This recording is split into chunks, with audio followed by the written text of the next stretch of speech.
তো বন্ধুরা ফাইনালি কালকে আমি সিনেমা ঘরে যে কিস কিস কো প্যার করে 2 মুভিটা দেখে আইছি। তো মুভিটি কেমন হচ্ছে সেটা আলোচনা করবো তোমাদের সাথে। মুভিটার খারাপ দিক, ভালো দিক, এই মুভিটার উপর সময় দেওয়া উচিত না নাই, আর এই মুভিটা আমার কাছে কেমন লাগছে সেটাও বলবো। প্রথমত বলি, এই মুভির কাস্ট আছে কপিল শর্মা, মনজিৎ সিং। আর এই মুভির কাহিনীটার কথা যদি বলি, আমরা 2011-তে কিস কিস কো প্যার করে মুভিটা দেখছি। সেই মুভিটির সিকুয়েল এটা, কিস কিস কো প্যার করে 2।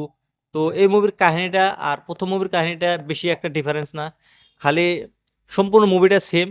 খালি এবার একটু চেঞ্জ করছে, সেটা হলো ধর্ম। তো আগের বার যে দেখছি আমরা, কপিল শর্মা 3টা বিয়ে করে 3টা বিল্ডিং এ 3 জনে রাখে। তো এবারও সেই কাহিনী দেখাইছে, 3টা বিল্ডিং এ 3 জনে রাখে।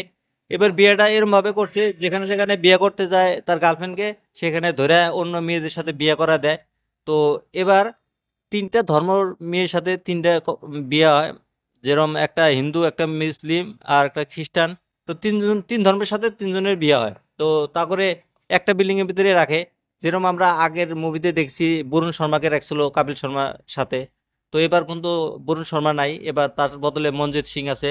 তো মুভির কাহিনীটা সেম, খালি অল্প ডিফারেন্স আছে বাকি। এই মুভির এরকম ফিল্ম আমরা এর আগে অনেক দেখছি, যেরকম 90 দশকে গোবিন্দার ফিল্মগুলো আসতো, যেরকম সাজেন চলে শ্বশুরাল, ঘরবালি বাহারবালি, সান্ডাস, এরকম বহুত মুভি আমরা দেখছি গোবিন্দার, কমেডি মুভি। তো এই জামানায় আইসা এই কপিল শর্মা এরকম ধরনের মুভি নিয়ে এসেছে। আজকাল কিন্তু পাবলিক এরকম মুভি পছন্দই করে না, আমি যা দেখি। তো এরকম মুভি আমরা এর আগে অনেক দেখছি। তো সে কারণে হয়তো এই মুভিটা ওরকম একটা চলে নাই গে। তো আমার কাছে এই মুভিটি কেমন লাগছে আমি যদি বলি, আমার কাছে এই মুভিটা অ্যাভারেজ লাগছে। প্রথম পার্টে আমার ভালো লাগছিল, তারপরে এই পার্টে অ্যাভারেজ লাগছে, কারণ মুভিটা অত একটা ভালো না খারাপ না। কিছু কিছু জায়গায় কমেডি এমন আছে মানে হাসি পানা, হাসায় যে খালি একজনই সিদ্ধ পাঞ্জাবি যে আছে, আহ, পাঞ্জাবিটাই অল্প ভালোভাবে হাসাতে পারছে সবাইকে। বাকি কপিল শর্মার কমেডি অত একটা ভালো লাগে নাই কে।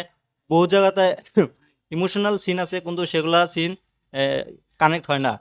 তো বাকি এই মুভিতে যতগুলো অ্যাক্টর আছে সবাই ভালোভাবে কাজ করছে। যেগুলা বউগুলা আসলে 3টা বউ, তারা অ্যাক্টিং অল্প ওভার অ্যাক্টিং করছে, তাদের অভিনয় অত একটা ভালো লাগে নাই।